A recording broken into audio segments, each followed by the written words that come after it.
Lately, I've been doing a lot of videos on YouTube, short videos, and those have to be under 60 seconds. I'm telling you, it's really hard to get a message across in less than 60 seconds.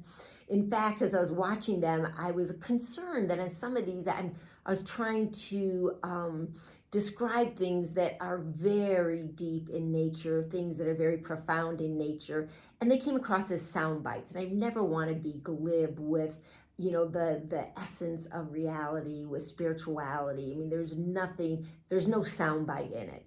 There is nothing superficial about it. Things may be easy to understand on a surface basis, but they're very, very deep principles. They're deeper than we can even imagine. We can keep going down with them, and down further and further, and up higher and higher with their meanings.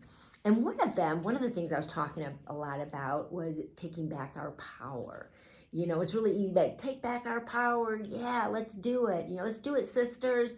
We're at this age and we've just given so much of our life to other people, and we've taken care of, partners, and we've taken care of children and careers and the people around us, all concerned with the stuff outside of us. Now it's our time. This time it's about me. It's about you. Take our power back. Well, yeah, great. Yeah, I get that. That's an easy thing to say. It's easy to say in, less than 60 seconds. Give me 10 seconds, I can quickly say it. So what I want to do is I want to talk a little bit more about it and dive in a little bit deeper.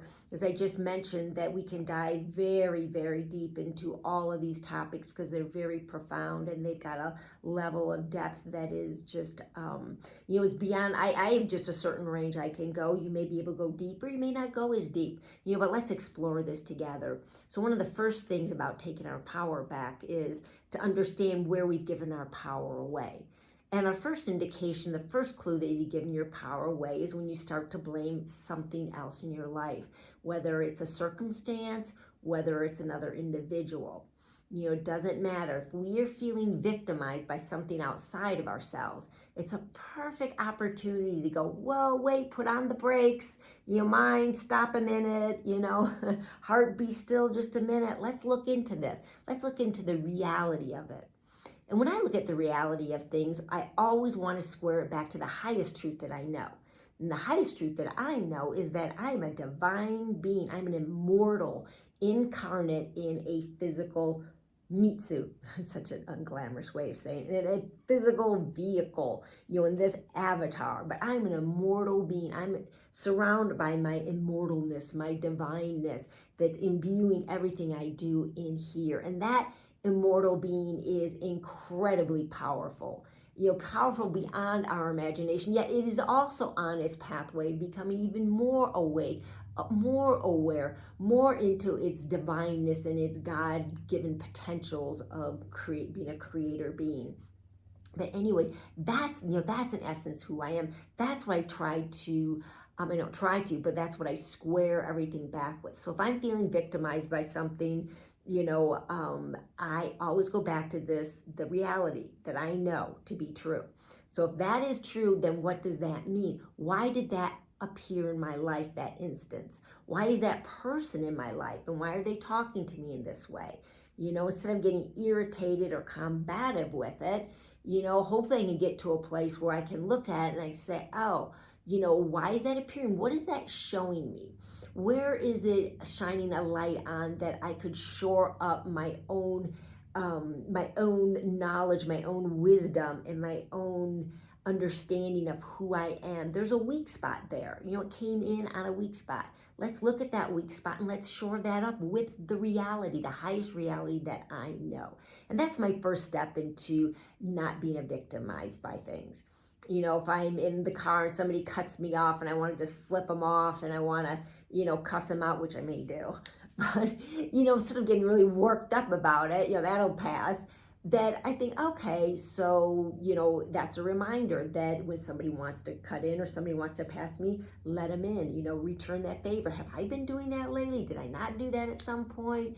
or maybe, this is a blessing in disguise. Maybe them cutting me off and I have to slow down. Maybe I just need to slow down. Maybe I need to slow down in life. Maybe being caught in that traffic jam is going to rearrange the timing of what's supposed to happen next so that it happens in a more perfect timing. Not to judge things. Let's get out of judging things. Let's get out of feeling victimized by stuff, people, places, or things. Remember, we are the authors of our creation. We're the authors of our reality. Sometimes it's absolutely, probably most of the times, it's absolutely about us, and we can reflect in, and we can see, where is that I am feeling victimized. Then other times, maybe it's about somebody else, that where there's a courtesy to them. And maybe there's some way that we can shine a light in the situation and uplift and help them and uplift them. But that's a whole, that's a whole other topic that's really deserves a lot of consideration and more time than the few minutes I want to put in this video. Knowing when to speak up, knowing when there's an opening that we could help somebody, and when there's not an opening. Takes a different kind of sensitivity, but it's the kind of sensitivity that we have as mature women. This is something we've honed over a lifetime, so it's just about really acknowledging, understand that we have that kind of sensitivity in our world, and that we can absolutely, use it to our advantage and use it to other people's advantage.